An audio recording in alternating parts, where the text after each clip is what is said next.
भाइयों बहनों और बच्चों, आजकल हम श्रीमद् भगवत गीता का अध्ययन कर रहे हैं। इस क्रम में हम श्रीमद् भगवत गीता के अध्याय 12 श्लोक 6 पर आ गए हैं। इसमें श्री कृष्ण भगवान ये कहते हैं कि किस तरह की भक्ति करने से लोग मुझे प्राप्त होते हैं। तो श्री कृष्ण भगवान अर्जुन से कह रहे हैं, ये तु सर्वाणि कर्माणि मयि सन्न्यस्य मत्परा अनन्ये येव योगेन माम ध्यायन्तु उपासते। श्री कृष्ण भगवान कहते हैं कि जो मेरे परायण रहने वाले भक्तजन संपूर्ण कर्मों को मुझ में अर्पण करके मुझ सगुण रूप परमेश्वर की अनन्य भक्ति योग से निरंतर चिंतन करते हुए मुझे भजते हैं।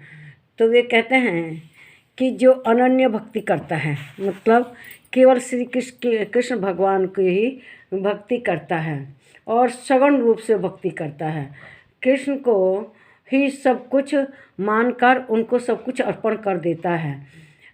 तो इस निरंतर भक्ति से उनका सगुण चिंतन करने से श्री कृष्ण भगवान उसका स्वयं उद्धार करते हैं।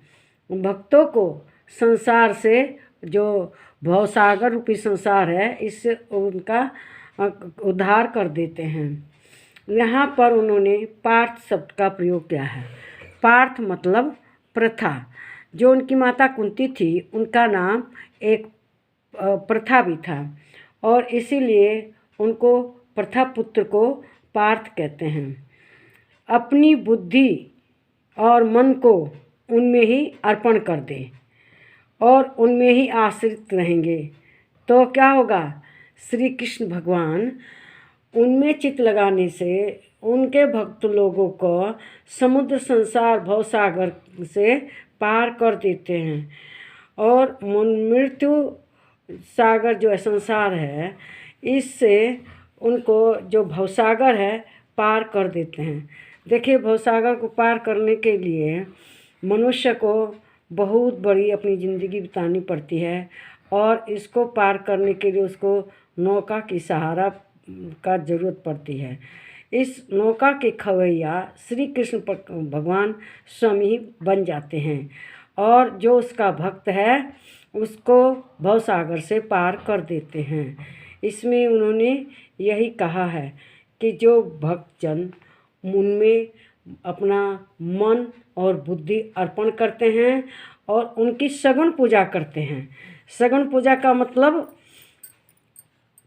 उनके बहुत सुंदर मूर्ति उसकी पूजा करें, उसमें अर्पण करें, उन्हें स्नान कराएं, उनको भोग लगाएं और अपने हाथों से उनके लिए माला को गुथें और उस माला को उन्हें अर्पण करें।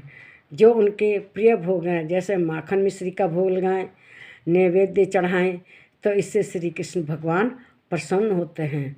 जो भक्त मन बुद्धि से हर तरह से उनको भजता है, अनन्य भक्ति करता है उनकी मतलब केवल उनको ही सब कुछ मानता है, वह निरंतर उनमें ही लगा रहता है और अपना सब कुछ उनके चरणों में समर्पित कर देता है, उसी का श्री कृष्ण भगवान कल्याण करते हैं। वह भक्त मोक्ष को प्राप्त होता है और उनको प्राप्त करता है।